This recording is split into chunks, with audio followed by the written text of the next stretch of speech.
Hi, everybody. Welcome to our webinar today. We're going to talk about synthetic data and real human data. Welcome. We will be sharing a recording of this after. We will also be doing Q&A at the end, so feel free to drop those questions in the Q&A pod as they come up. But quickly, let's do a quick introduction as to who we are. So I am Kelly Hammock. I'm the Director of Marketing here at L&E Research, and I've been in the industry for about 20 years now, working my way up from recruiting and through the operational side, and I now lead all of our marketing and promotional efforts for L&E Research. So Hub, tell us about yourself a little bit.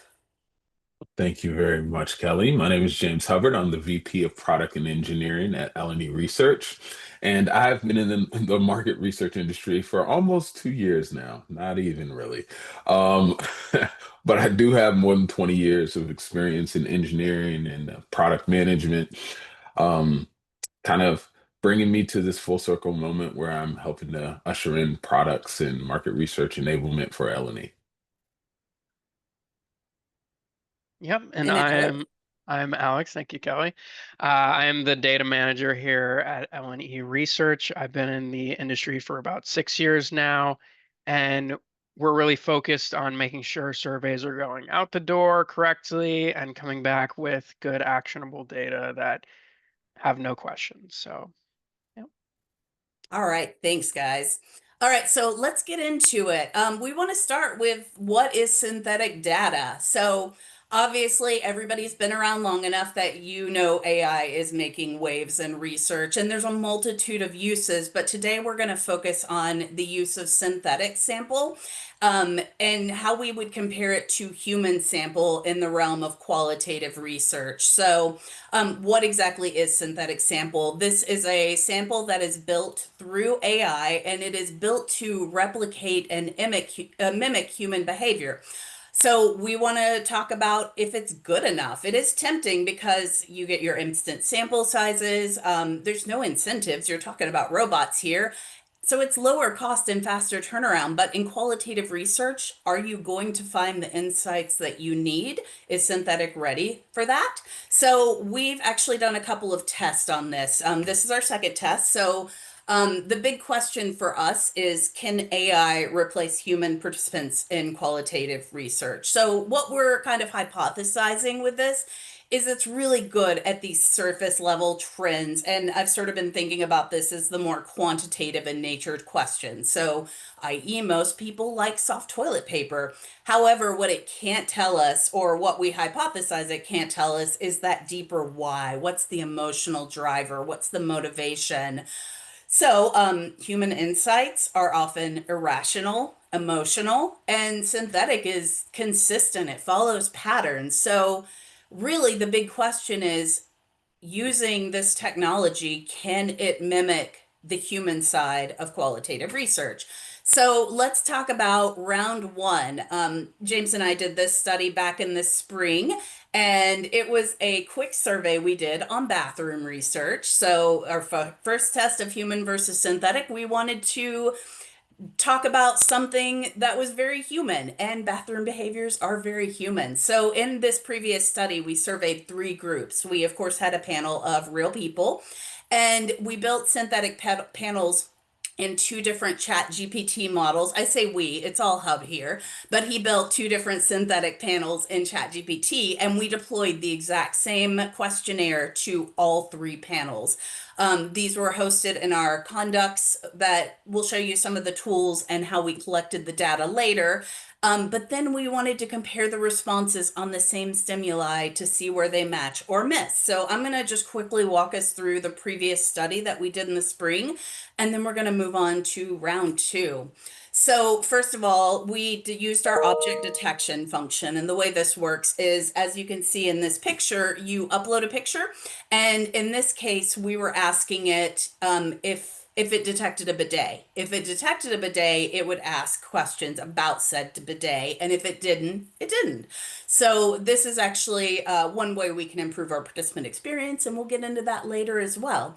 But really, what you see here is a real bathroom. There's natural clutter, there's subtle imperfections, The lighting is varied. It looks very natural.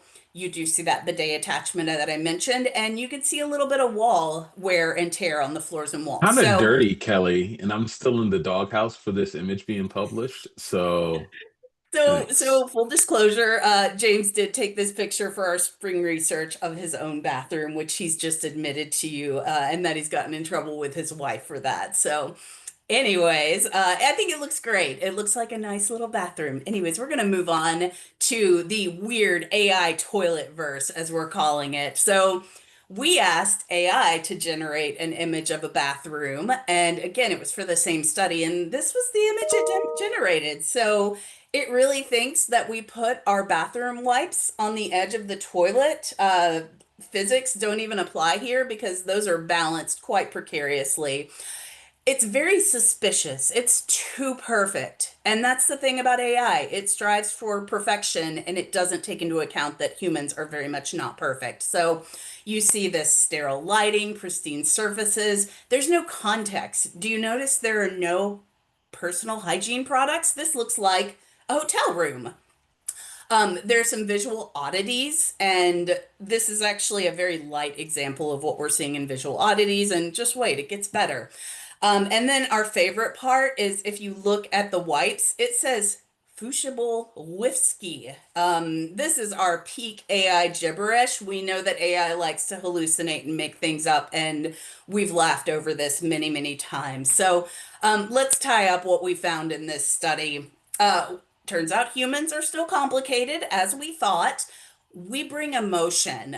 It matters. AI matched on the logic in this research study, but it didn't feel any of the tone or nuance.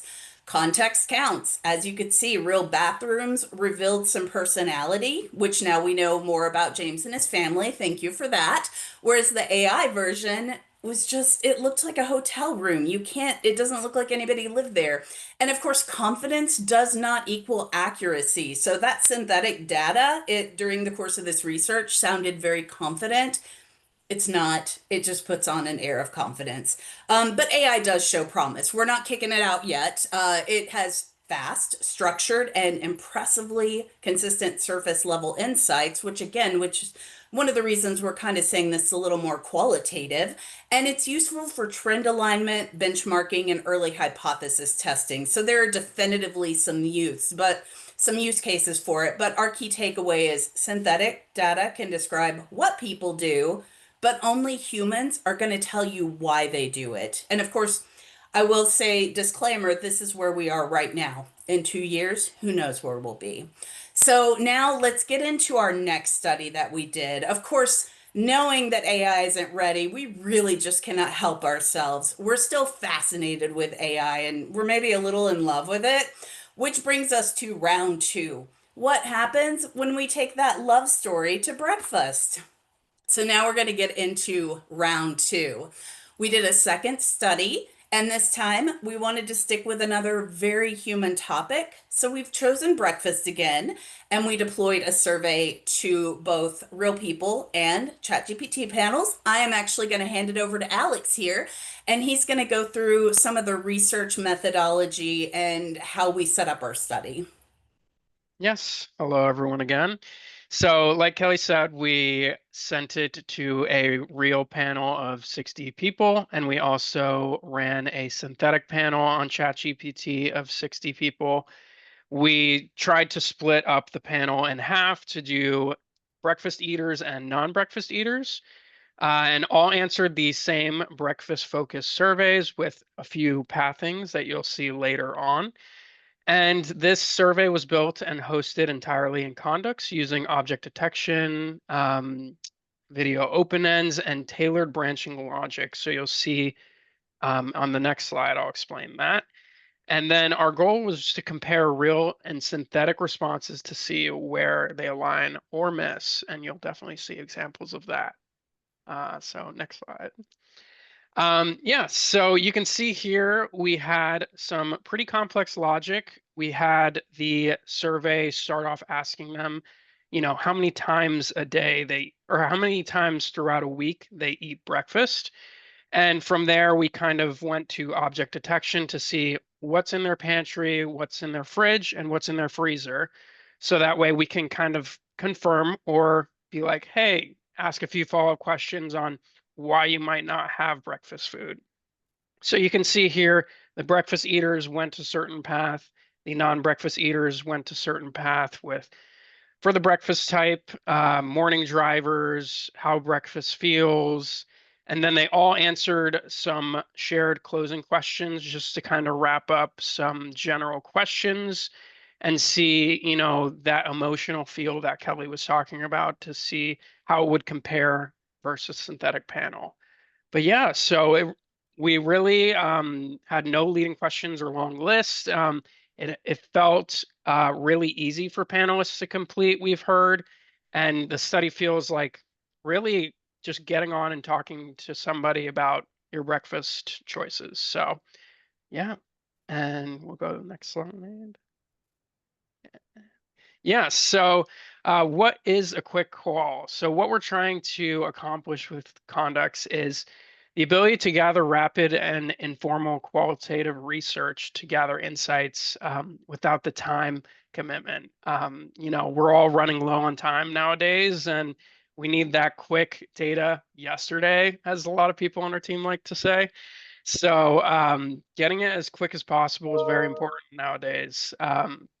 So for this survey, we used the Condux deep response features such as object detection, intense survey logic, matrix questions, recode values, open-ended questions.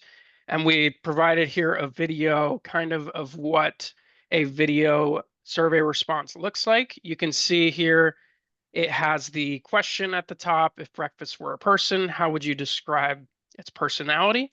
And in the actual survey response on Condux, it has the video itself, which I'll play here in a second. One who's very bubbly, energetic, and likes to tell jokes. Yeah. So I wanted you guys to hear that because it does actually accurately select, the words that were said in the transcript. And it even has emotional detection and how the sentiment is in that. But yeah, there's definitely more on the horizon coming, and it was super cool to put all these different features in practice. So yeah, and I think I will hand it off to Hub next. Yeah.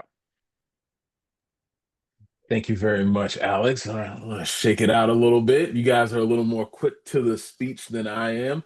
Um, but thank you for showing some of the features and functionalities of Condux. Obviously, L&E is incredibly proud of this. This is our first release product for us, and we just unveiled it in February. So, little light plug, Condux.io, if you want to get hooked up with a demo. But I digress. I want to talk a little bit about our approach in building the bots and also why we approached it this way. So as Kelly mentioned, she and I have been kind of like doing a tour all year, talking about synthetic data, where it is, how it's meeting the market research use case, and how it's not. I will tell you, I am a huge pro for AI technology in general, not only from an engineering perspective, but just from a use case perspective. So I don't want this to come across as we're like banging on synthetic uses. We do see the future; it's very clear. But we also want to understand how the products have been built around our use case. And so there are some core challenges that we're trying to address in the industry. So let me see if I can get you guys popping a little bit in the chats. What are some of the reasons why people want synthetic data? I can think of a big one, and then a second big one. Speed, cost. There we go. Speed and cost, right? That's it. It's the execution side of the research. But what's really unique to our space in Qual is that Qual.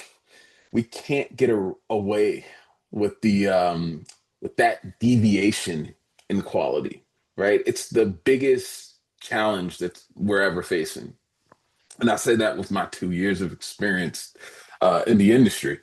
But The biggest challenge I hear from the stakeholders as we're building our products is like, but is it good? Like, can I rely on this? Like, can I actually use this product? And so we try to take that same approach in building out the synthetic respondents. Um, but we wanted to layer in a little bit of stuff that we didn't do last time, right? So if you look on the left, we created a persona engine, right? Personalities, profiles, archetypes. You've got the health fanatic, you got the homebody, um, you got the weekend dad. Sorry, I know somebody's gonna call me out after that one. But we built all these profiles, and more importantly, what we wanted to build through the use of OpenAI's Agent Kit, we wanted to build the ability for the agents to kind of self-actualize. And what I mean by that is we might not know what type of personality archetype they're going to be before they come into being, right? So we thought that was a very unique way to make them a little more human-like. And some of the principles that we wanted to stick to are outlined there on the left as well. Individuality, natural inconsistency. I cannot stress how difficult that is to architect. Those of you guys who work in the AI engineering space know what I'm talking about. It, I just want you to be weird and off like we are, but it's really, really hard to engineer that. Contextual memory, meaning like you remember things that matter and don't necessarily bring in data that doesn't matter. Um, we'll talk about this in technical implementation a little bit, but context is a really important prevalent theme as we're starting to talk about the way that AI agents in particular, but even large language models operate.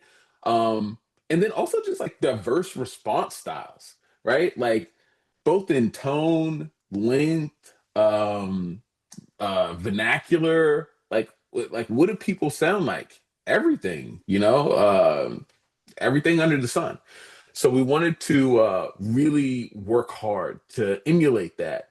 And all of this was an upgrade of over our approach that we had earlier in the spring.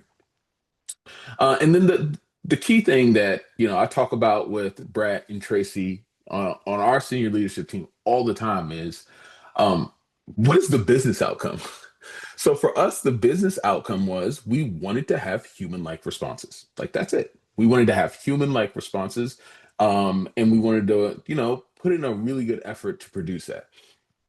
So moving on to the technical implementation over on the right here, um, there are a bunch of interesting little nuances. And I've been told that people don't super enjoy the technical pieces. So if I glaze over this a little bit, please bring it back when we get to the Q&A at the end.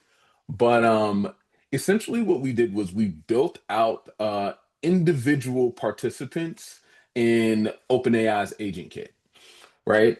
And so to explain kind of what that is it's a set of branching logic that you can create where every individual step that you want an agent to take can be customized, right? We wanted to do it that way because it's again a little bit of a deviation from the flat set of data we look to produce in the spring. Here, we wanted the agents to actually go through the process of responding to the survey and watching them do it in real time and watching them make the answers in real time and watch them generate the images for object detection and generate the videos for the open-ended questions. There's something about that process that just makes the results a little more real, or at least conceptually we felt like that would be the case, right? um Under the hood, we wanted to give a performance boost again, so we used all of the GPT-5 models, the latest ones out. The main GPT-5 model, also many. um there are about 4 or 5 that do different things. Cutting edge technology, they're first and second on everyone's board. There are other models outside of OpenAI, but from a compliance perspective, we felt like the GPT models made the most sense. Um, and another huge thing for us was deterministic logic, which I know is a big word. You get a lot of trouble for big words, but here we go. All right. Deterministic logic basically means you get expected outputs, not an expected individual response. We kind of want that to be variable, but we don't want every single survey to have one answer against 30 questions, right? Like, so we do want the logic of what happens to be predictable within a construct of the way that human beings react to these situations. Um, and then we get one some other things here, but again, I will glaze over the technical part a little bit and we'll come back to it. Let's move on to the challenges. And there were lots and lots and lots. The most difficult one for me, which I'll show in the next slide, is more effort does not necessarily equal better results. Put a pin in that. We'll come back to it. More effort does not always equal better results when we're talking about artificial intelligence in the age we're in right now. And if any of you guys have ever had a really, really long, brooding conversation with ChatGPT before, you know exactly what I'm talking about. You may be working on a paper or a project or an analysis, and you're just going on and on and on, and you're adding all this context, and you're throwing new documents at it, and it completely forgets what you were talking about in the first place. That is because all large language models have what's called a context window, a certain amount of information it is capable of considering while considering the next thing you tell it. Or as my 3-year-old would say, Daddy, you asked me to do too many things, right? It's just exaggerated as we talk about large language models. Another big challenge was repetitive AI responses. Brutal. I mean, like honestly, I was blown away at how generic and repetitive the responses are, and how much effort you really have to put into it to prevent that from happening. Um, what happens is the more that you try to tell the LLM that you want something to happen, or your agent that you want something to happen, especially when you're engineering a product, right? Um, the more it tries to hard code your guidance, right? So it saves your guidance in a little place where it's going to come back to your guidance again, but it really does. It keeps coming back to it again and again and again and again. And it'll be something as simple as you ask it, "How was your day?" And it'll start the answer to that question like, "Well, you know," and you'll see, "Well, you know," like 50 times. And you're like, there's no set of circumstances on planet Earth where that many people would start their responses, "Well, you know." But AI can really struggle with that. And it takes a lot of effort to make that not happen. We had, we had some success there, but it is definitely an uphill climb. Branching logic implementation. Wow. Okay, so let's talk about programming complexity and market research, a concept I didn't even understand until maybe a year ago. Market research, screeners, surveys, deep responses, are so incredibly complex. There is so much quoting, so many recoded values, carry forward choices, specific branching logic. Now we're introducing these quick qual endpoints of image and object detection and open-ended questions that are analyzed in real time. There's so much complexity to that. And you would think you could just hand that over to another computer and be like, "Hey, well, you're a computer. Here's complexity. Deal with that." But here comes the context window. So the more you try to teach it how to understand one part of what you're trying to accomplish, the more it loses the ability to comprehend some other part of what you're trying to do. So for that reason, in building out the bots, we really had a challenge of producing producing a consistent output that didn't lose some super important context along the way. The other part is It's not as fast as you think, right? It's not as fast as you think, and if you try to speed it up, you kind of hit all types of walls. Like, so most AI engineers are using foundational models. That's your Gemini, your Claude, your ChatGPT, right? Those foundational models are accessible to the rest of the engineering world through API, right? And they don't want you to access too much of it, right?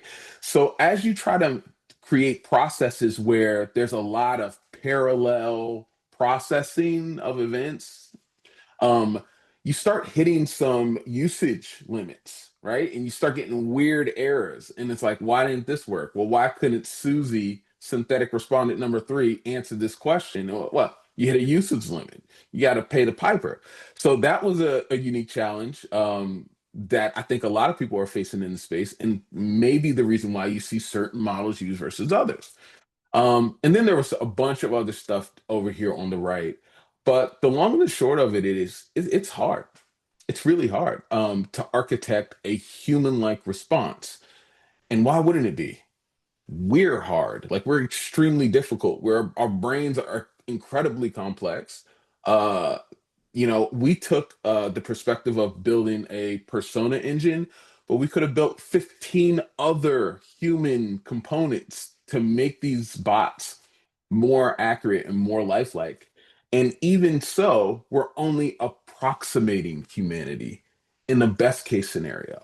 Um, that being said, I thought our methodology was terrific and a huge upgrade over what how we approached solving the problem in the spring, and the results were pretty interesting. And so I'll hand it back over to Alex to get into that conversation. Before we hand it back over to Alex, Hub, we've got one visual Oh, that yes. to Let me share. show you why more effort is not always better results. Okay. So as we started our research with our bots, we were producing images like the one on the left. Show me a picture of your freezer, right? Now, it's some curious stuff happening over there. It's an extremely, extremely clean freezer. I don't even know what kind of freezer that is, to be honest. It looks like something from ye olden days. Um, yeah, there's a lot of things going on over there. I don't know what a hoppet is, but it's all good. It's decent and kind of a little bit of an upgrade over where things were 6 months ago. So kind of moving on to the right, as we continue to work and work and work at it and saying like, all right, a little more variability. Okay, a little more randomness. We got worse and worse results. And this ain't even the worst of it. I mean, some of these things just look like cartoons. Some of them look like a floor where a bunch of freezer burnt stuff is thrown out. It's like more effort did not consistently equal better results, and that's because of the technical limitations. Eric was laughing at me. It's because some of the technical limitations that we don't have and we don't really consider when we're thinking about the value proposition of human beings in this space. Cool. Now I'll hand it over to Alex. All right. Thank you, James, for all that information. It was super helpful to kind of see how everything was built. But we're going to break it up now and have some fun. So we decided to pull out two open-ended responses to see if you guys could tell the difference between synthetic data and a real person. So we're going to put up a poll here in a second so that way you guys can guess. And yeah, basically the question was if breakfast were a person, you know, like what would they be like? So it was really interesting kind of just reading through all of the panelist ones that I usually do, right? And then switching over to AI and synthetic. So we'll kind of see, I don't know where that's supposed to pop up, but oh, there There it it is. is. Okay. So we'll give you guys a few moments, but yeah, like I was saying, it's super interesting to read through all the comments of synthetic as they are trying their best to be humans. And I think it really goes back to what James said, a perfect situation they're trying to represent as a human being. So, but yeah, it was very fun. So I don't know how long are we gonna, we could probably Yeah, I close it think now. Josh, can you show us how can you show us the results on these? See what the audience thinks? Okay, so about 63% said the left side was more human. And we'll go ahead and reveal that the left side is more human, and it is a human. Um, I don't know what friendly neighbor is coming to you at 6:30 in the morning with a smile and a cup of coffee, but you know, they tried their best, and that's definitely not how the world goes today. So, yeah, we'll go on to our next slide, and this is I'd say breakfast is that friend who shows up early, cheerful but not yes. pushy. Like, hey, you got Just this. let it play. On weekdays, it's practical. Scrambled eggs. If breakfast was a personality, that is a rather ignorant question. Yeah, this was two of my favorite videos that we found. And yeah, so again, we'll go ahead and open the poll. But yeah, it was really fun to kind of look through all the videos, especially the AI ones, because I think it really has taken jumps and bounds to get to where it is today. It used to be a lot worse, where their nose is like up here or something like that. And like, so I'll give you guys just a few minutes here to take a vote, but yeah. All right, and I think you can go ahead and close that out. I think this one's going to be fairly obvious. Yeah. So our right side panelist Yeah. has won, as yes, Gave it away. he is a human. And that's honestly the best part about humans, right? Our unexpectability. Just like he was like, what kind of question is that, right? So super funny just watching that over. And then we have one more for you. Another text response. So we'll jump to the next slide. Put in on that. Okay, so this question was asking, anytime you're in the kitchen and you smell something, what kind of memory or impact does it take you back to? So we have, well, cinnamon and orange peels simmering on the stove gets me every time. And then on the right, we have smell from me that brings back memories as anything along the line of baked goods. And then you can go ahead and read the rest. But yeah, we put up one more poll just for fun. I appreciate everybody putting in some feedback. It's the first one was actually kind of close. I was impressed. So yeah, I think videos have a long way, but we'll go ahead and close that one out, Josh.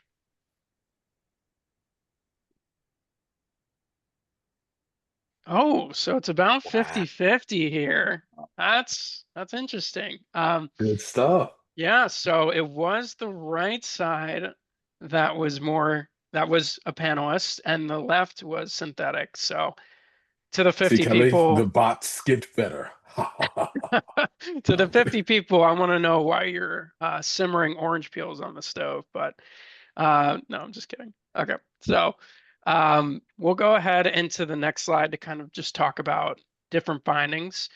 So overall, the human logic, broader range of perception. So in the questionnaire, we asked, on average, what people skip breakfast. And for the humans, we had a very big range of people saying it 1% and people saying it 85%. And that's just kind of everybody's been on a walk of life that's different from the next person. So compared to synthetic logic, which is much more narrow and consistent with their perception, which they're probably pulling it offline from a website with a tight 15 to 38% range. So it's very direct and And tight. just to interject, Alex, Yeah. on this particular question, like what percentage of people do you think skip breakfast? We saw this discrepancy while we were building out the AI models. And we were like, don't do this. We literally tried to game the system. And it just was like, no, no. Because what happens is those models are built on public data. So in our methodology, we built our models on public data, but we asked them to follow the structure of our study and the outputs that we were going to get from our study. But it didn't have the privilege of knowing how are real people responding to this specific questionnaire. Um, and when faced with that, no matter how hard we push it and prod it in a direction and try to cheat a little bit, it still says, nope, the vast preponderance of data is right. You're wrong. This is what life looks like from my perspective. Yeah, absolutely. And yeah, with that emotion, so AI uses it kind of sparingly, and it doesn't really make too much sense. While, with like human and panels, we use that to kind of drive like what we're saying and everything. And contradiction is natural in human nature. People skip breakfast for different reasons, and they might skip breakfast at home, but they might go, pick up breakfast on the way to work. As with AI, if they skip breakfast, they're not hungry. That was like the main consensus with the synthetic logic. And this one was really interesting to me because when we first came to it, I was told that, AI is not like the best with open-ended comments. And now I totally get it. So more of the panel aside first. Responses linked to breakfast with parents, weekends, childhood routines. It just seemed, real and emotional and everything. While the synthetics were very specific on what they smelled and then building the scene for you. So it was almost like it was building a movie and just adding a bunch of fluff words in there to sound human. Um, and then, yeah, it was super interesting looking at both data sets, and can't wait to do it again. So I'll hand it Okay. back over to Kelly. Yeah, so I'm going to echo James here. We love AI and we're trying to find all the valuable ways to use it. And I use it every day. It has become, I joked with Alex earlier that I don't think I've used my brain in 2 years because I use it so much to collaborate in AI. So as we're conducting this research study, I had this idea to give both panels back to my AI. So we've been working collaboratively on building out this webinar and presentation. So I wanted to see how my AI Hal was going to determine if panel A is real or human, real and human, or if panel B is real and human. So we gave both of those data exports. They both included multiple tabs and all the question types, and essentially identify which one was human and which one was synthetic. So confidently, panel A is the human panel, panel B is the synthetic panel. And then, yes, the difference is detectable. So this is straight copied and pasted from my chat GPT. I did not alter anything in here. It goes on to talk about how panel A has real human identifiers, full names, realistic start and end timestamps, natural variation and completion times, human-like response inconsistencies, and noise. These are all things we've been talking about. So this is all very aligned. And then panel B shows the hallmark of a generated synthetic sample. So there's no personal identifier. It's clean, uniform distributions. The counts are perfectly balanced. It's the patterns are too neat. So ultimately, panel A is messy, varied, and human. Panel B is structured, even, highly normalized. Oh no, but guess what? It was wrong. It was absolutely and confidently wrong. And as I do, I called it out. I asked it why We it call was that wrong. AI stacking. You have AI evaluate the AI. Not so Yeah. good. Yeah, so it was very wrong. And it decided to tell me why it was wrong. So first, it did own that. It said, you got me wrong with the laughing emoji. And then it goes on. This is actually what I found incredibly interesting was second and third, because they really talk about why it made that determination. So under the hood, this panel feels more irregular, or this panel feels more structured. And then third, this was a really fun experiment that I wasn't expecting to go this way. But what I really like, and I think maybe this is the big point, is I'm a model reading data and making a call based on pattern recognition. That's all this is. It's a model that follows patterns, and that's why it will never be human.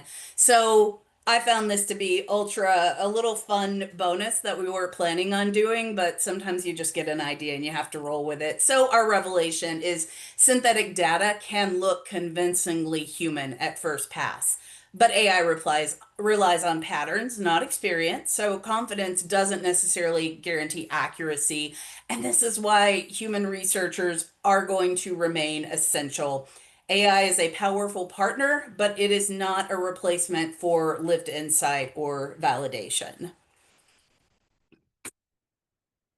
And so we're going to wrap it up here. We've got some takeaways, and some of these we found in our first round of research.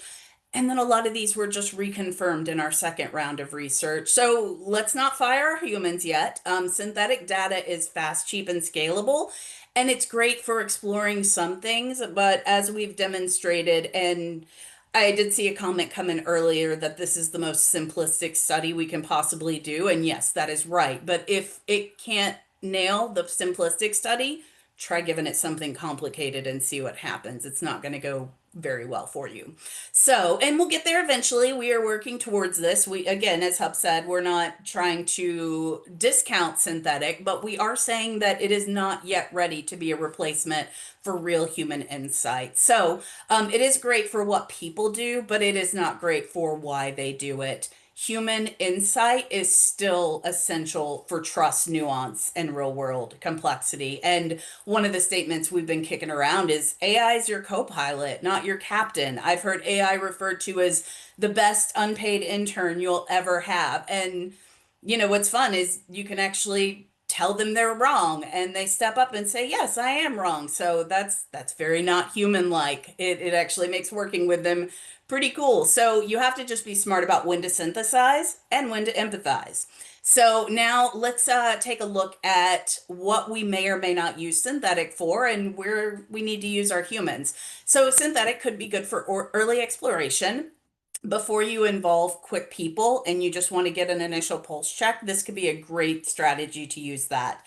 It's going to be good at clear patterns and macro trends like usage and preferences. Again, more of this quantitative counting data and not the why behind behavior. Great for concept screening. If you want to compare multiple ideas at scale, it can probably do a pretty good job of imitating that. Survey testing would be fantastic. You can have your synthetic panel go through your survey and then it will actually spot issues. So it could just be a really good tool for validating that the humans program the survey correctly, or in some cases that the AI programmed the survey correctly, if you're there yet. And then, of course, as somebody else mentioned in the chat, gap filling. So it can simulate missing segments from known data. There is some debate on how much proxies can be trained, but that's a whole different conversation, probably above my level of expertise too. Bulk analysis, this can give you large open ends quickly, but as we saw in our example, maybe you don't want to take those to your stakeholders. And then speed runs. If you just need something really quick and good enough, then go ahead and use a synthetic panel. Again, just don't make your $1 million business decisions on what you're finding with your AI synthetic panel. So what do you use the humans for? We know this, guys. It's emotion. It is brand love, comfort, trust. These are not things that the robots like to talk about. They don't understand it because we can't understand it. We can't explain why we're loyal to some brands. So how can we program our AIs to understand why we're loyal to some brands if we can't articulate it in our own words? We want to use humans for behavior predictions. So obviously, if you're looking for real life habits or why people do what they do, that's where you need your people. You're going to get the subtle nuance. You'll get cultural context that the AI can't replicate yet. As you saw in our videos, you get that surprise reaction. We did not expect that guy to just bail on the question, but he did. And that is such a human thing to do. It does give humans can give you a little more decision confidence if recruited correctly. And if your data quality is high and on point, then your humans are going to be more aligned with the general market and able to give you that. So essentially, we're saying the best approach is hybrid. Use synthetic over here on the left, and then use your humans over here on the right. So, before we tie everything up, Alex, James, do you have anything you want to add before we move into taking some questions? I saw so many great questions in the comments, in the chat. So I'm like, let's get some questions going. Yep, I agree. Then let's talk human to human, you guys. It doesn't look like there are any specifically in the Q&A pod down here. So if you guys want to just sort of pop through the chat and pull out some questions that you like and want to answer, I would say let's go ahead and do that. Let's see. Okay, I saw one up here, and I think it was from, was it Liam? Someone asked a question about, and I'm going to butcher this. Someone asked a question about, did we ever think about layering in um, some data about our panel to make it more human-like? And yes, we did. We literally did because we wanted it to be good. So we basically took a small set of data that we pulled from the spring, thinking that, okay, we're going to layer in some qualitative data, not a massive set, right? Not a ubiquitous understanding of individual participants, but something so that it could better understand the variability, so that it can better understand the vernacular, the way that they respond, even if they don't understand the data itself. And it just, it really believes itself. It really, when you train it on a large set of data like that, it's overwhelmed by the larger set of data available in the public, and it takes really, I think, more time than we had in this case study to deal with the weighting in a way that produces a response that feels like human. And even if you do, you're producing a response that looked like human with a small set of people over here at this moment in time. You know, gas prices could have been crazy. Like there's all these kind of macro and micro uh, uh, influences on who the individual person are and how they respond. So we absolutely did. That was one of the steps in our approach. To be honest, it didn't feel like it made much of a difference. So we do have a couple of questions in here now, and I think Hub, we got to get back into this determinist. I can't even say the word. So let's talk about deterministic logic. We've got two questions based on that. So Liam asked, he wants to return to the deterministic from probabilistic. Y'all are killing me with these big words. And then, well, let's move on to the other one from Anonymous. And does deterministic logic introduce variation that might not actually be there, especially when patterns show vast majority Oh, what a preferences slash terrific behaviors? question. What a terrific question. If you talk to any AI engineer, this is the hard part right here, right? It's like we need variability, we need randomness, but we don't want to overly influence the randomness because, like I said, it will hard code your picture of randomness to the point where it is no longer random. So it's something that requires lots of back and forth testing. So I think the outfits that do this pretty well have invested that amount of time and effort and frankly money, right? Because these things aren't running for free. I mean, you can see those compute bills adding up in real time as you're doing all this processing and testing and processing and testing. Um, But I mean, I wish I had a better answer. Like, it is really the devil's in the details, whether or not you want to tell it exactly how to be random, or if you want to just see what it produces based on a couple of different layers of data that you feed to it. But I don't know that there's a perfect answer to that yet. So Alex, do you want to answer Doug's question? Do you want to read that out? Yeah. You commented. Yeah, I saw it and I think it's very interesting. So it feels, I'll read the question out. It feels like every study with synthetic responses should have at least a small human study in parallel. Chat jumped down, sorry. Parallel in order to validate the synthetic findings. Otherwise, how do you really know the results are even directionally correct? Yeah, I've talked with a few experts in terms of like implementing synthetic. They're really about initially, as it's in like where it is right now, putting maybe 10% of synthetic versus 90 human, just to really like kind of fill out the end of your study, like especially for those hard recruits that are like very tricky to find the needle in a haystack, having those synthetic responses go there. And as it continues to get better, maybe doing 80-20, 70-30, but I'm sure time will tell as we continue to use it more and more. So great question. All right, we've got another one here. So, can you tell more about how you build the AI panel? Was it a sample of 60 AI participants, for example, where you crafted their personalities, demographics, etc.? Yeah, so we did consider all of that.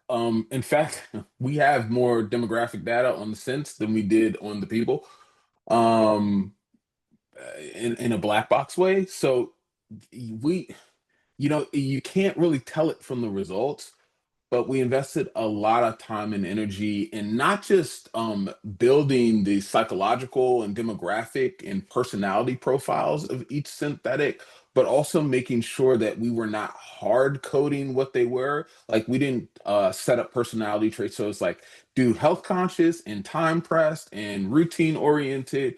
We really just kind of gave examples and said, okay, now don't use these, but go create these, right? Um, and so somebody said something in the chat about verbosity, and that one, my goodness, that one is absolutely one of the most telling things. Now, there's a lot of things you can do to turn down verbosity, and that's just how wordy people are, right? Like, so me, I'm super high on that scale to a very not valuable extent, I'm told. But the thing is, it's the variability from person to person. Like, some people have one word to say, some people will talk your head off for hours and hours and hours. And what's wrong with that? No, but I'm saying, like, it's really interesting how much it varies person to person. What I haven't found yet is the demographic information when flatly introduced to the overall data set. I haven't found the demographic information dramatically impacting the responses you get from respondents, right? Um, Personality traits, a little bit more. Um, the full psychological profile a little bit more, but like the actual just demographic, age, gender, so on and so forth, um haven't seen a huge didn't see a huge spike in that, but we're going to keep at it. I mean, we're going to continue to build on this and try to make it work, because we do see the technology is inevitable, right? The technology itself is inevitable because of the efficiency you gain in market research execution. So we didn't talk about that a lot, but we should for a second, okay? Because for 60 respondents, it took 15 minutes to generate every profile and generate every response. Now, this is really deeply well architected and built out. This wasn't like us throwing a bunch of data into ChatGPT and saying, return us something. Like, we built these models out, an agent kit, in a lot of depth, and selected each model with a lot of forethought. And it only took about 15 minutes to generate 60 unique, totally unique responses that we could drill down on. Now, the result may only be 60, 50, 60% of what we need, but that number is going to continue to grow. And so it's incumbent on all of us in the space to continue researching and continue exploring where the strengths and weaknesses are. And between that and the advancements in the software and the hardware that support this entire ML AI ecosystem, we know that this is inevitable. But for the market research use case, there's just a lot of places where it's not going to be good enough for the client yet. I also wanted to touch on real quick, there was a conversation about in the chat about how panelists are using AI to already answer open-ended comments. So take a question from a survey, put it into ChatGPT, get the answer there, and then put it in there. Yeah, it's going to be tricky to kind of navigate that data and see, like, is this a real person or is this not a real person? But I do want to quickly shout out my teammate, Mary Hayes, as she has talked about the phenomenon of how AI is already reteaching us how to write, like the M dash, all this different stuff. When you're typing and Grammarly tells you, hey, you should use this word instead. It's almost like retelling you, like, hey, this is the right way to do it compared to your way. So it's going to be really interesting. And I think that's going to be the next question that we are trying to navigate here in the market research industry for sure. So, yeah. All right, so we've got a couple of minutes. I think we can maybe tackle a couple of extra questions here. So I think this would probably be directed at Hub, but have you had any thoughts about testing AI in B2B research? Or have we mostly just stuck on the consumer Goodness. side? So all right, so we'd love to. Just like everyone who works in B2B would love to have more participants. The problem with B2B is there are so few people in the space, that's even less data for us to train with. So yes, ideally, yes. I think where we're focused at L&E is changing the modalities available for data collection, right? And this is in behavioral data, location data, these new modalities that we're calling Qual, right? So that we can more quickly and more ubiquitously gather more information, and then we can fold those data, those pieces of data into an entire profile, and that would help this tremendously. But again, it's only as valuable as how many real people that we are folding into the mix. And if there's less real people, which is the case with B2B, the chances of it being better for that use case is it's hard to see right now. You know what I mean? Like, let's start with CPG and like some of the more ubiquitous participants in data sets. And if we can get that really well, then of course, we'd love to move on to some nichier audiences. So, and I'm going to keep this really quick because we are running low on time, but I think this is a good complement to the question you just answered. But what do you think on the opposite side? What do you think about utilizing synthetic jurors for jury researcher, as somebody had asked in the chat? So, in the B2B case, we have such a small sample side, but in jury research, it's an all-comer essentially. So, any opinions on that you want to share? I mean, I throw it back out to you guys. I think that's a pretty good use case because so much um, of jury deliberations and information is documented. You can take some of the bias out of it because you're not relying on somebody to regurgitate their own thoughts about how wonderful or not wonderful they were once upon a time. And you can like say, no, this is what happened in that room. It's a little more deterministic just in nature. We know if we put certain people of certain demographics is the whole reason for jury selection, right? Like we know that kind of works. So it's probably a pretty strong use case for this technology moving forward, I would guess. Yeah. And AI won't be affected by what someone else is saying. So like if someone says something about like completely polarizing, they might just not want to speak on the topic anymore. So AI is just going to go ahead and say what they want to say. So Yeah, and actually, I see that Brian, the original poser, is finding the opposite. So interesting that I think this kind of is a great way to wrap this up. AI cannot consistently predict audiences yet, but I believe it was Doug who said earlier, we didn't mean to scare you off. We were not trying to scare you away from synthetic, but we are trying to bring a valid conversation about when it makes sense to use it and when it makes sense to steer clear. So I'd say some hesitation is healthy and good at this point, but we're going to keep researching this. So I'm going to tie this up by answering one more question, and it's when will we get the recording? We are going to post this up. We'll make sure that we have our resources. I will write up a summary of our webinar so you can see that. And I believe sometime next year, we're going to turn all of our findings from this study, the last study, and probably future studies into a white paper. So we'll be sharing a little bit about this in the future. But that is all I've got. So I just want to thank you all so much for joining us today. We had a lot of fun putting this together, and especially with some of those AI images. Like I think we were rolling on the floor laughing at them at one point. So we only showed you a couple of the highlights, but there are some crazy ones. Hockets is my new favorite breakfast treat. So, anyways, I'm I gonna won't get me keep you some any hoppets longer. right now. Yeah. If there's any questions residually in the chat, I'll find them and I'll try to get back to you via email. But thank you again so much for joining us, and we look forward to having you back for the next one. Bye. Bye.